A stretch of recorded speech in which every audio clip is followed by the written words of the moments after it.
Hi, it's Summer here with Being on Purpose, and today I want to talk to you about the 4 things that successful people do in order to achieve their success.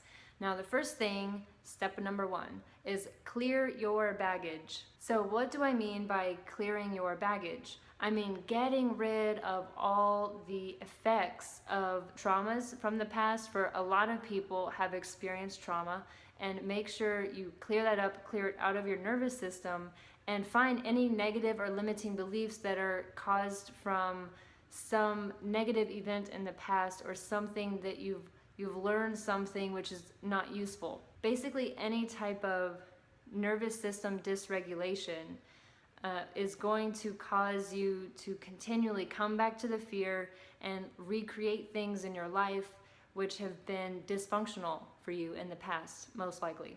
So these are the types of things that really hold people back from success and from getting started. But I encourage you to find books, find education, and you most likely will need to find a facilitator or a practitioner, coach, or therapist, someone in that role.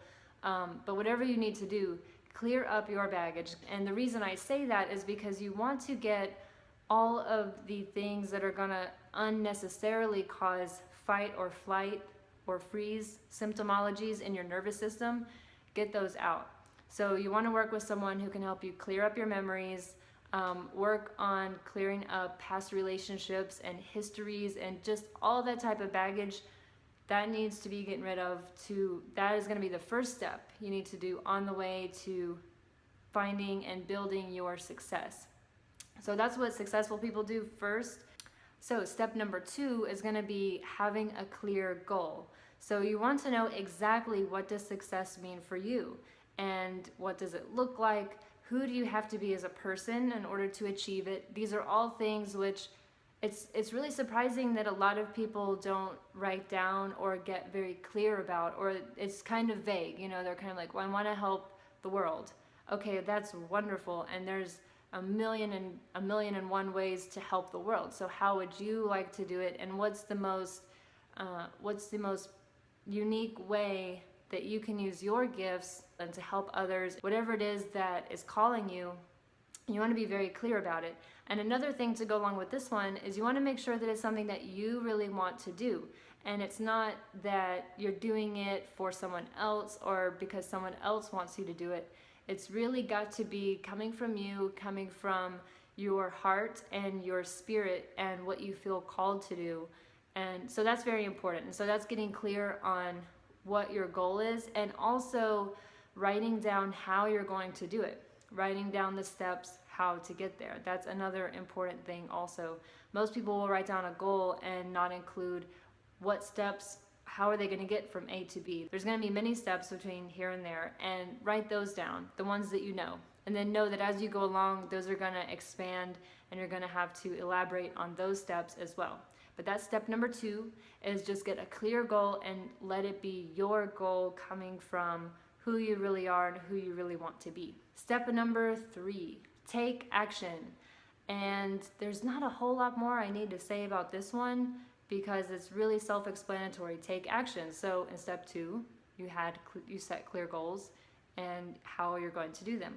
And step 3, you take action, start to do the stuff. Start to do whatever it is that's on your list that's going to get you from here to there. Okay, enough said about that one. If you procrastinate and you notice yourself in patterns of procrastination, then go back to step 1 because there's still baggage, and check what is underneath all of that and find that out, root it out, and clear it up, and then move forward. Then take action, go back to step number 3.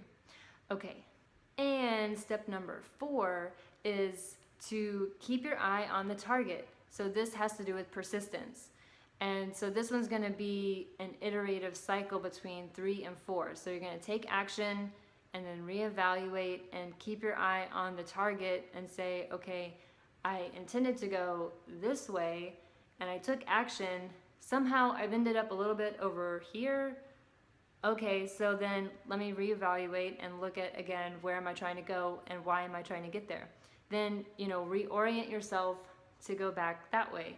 So step number 4 is really just about reorienting yourself and taking stock of where you're going and keeping your eye on the target to relentlessly and persistently go after what it is that you want. That is what successful people do to create their success. And it's also important to know that unsuccessful people do this in exactly the opposite order. So unsuccessful people will start with step 4 and they'll keep their eye on some target, and they may or may not know consciously why or what it is. Like, it may be something that someone else suggested to them that they should do, or they were raised believing that they should be doing this thing or should be going in this direction in their life. And so unsuccessful people will start with going towards a target. They might take some action or they might not. Depends on how the patterns of procrastination are in their life and lots of other factors. And there's going to be all the baggage, because unsuccessful people haven't dealt with their baggage. So there's going to be lots of baggage that they're fighting. And then they'll get to step 2 and they might eventually set a goal, and then they might eventually clear the baggage.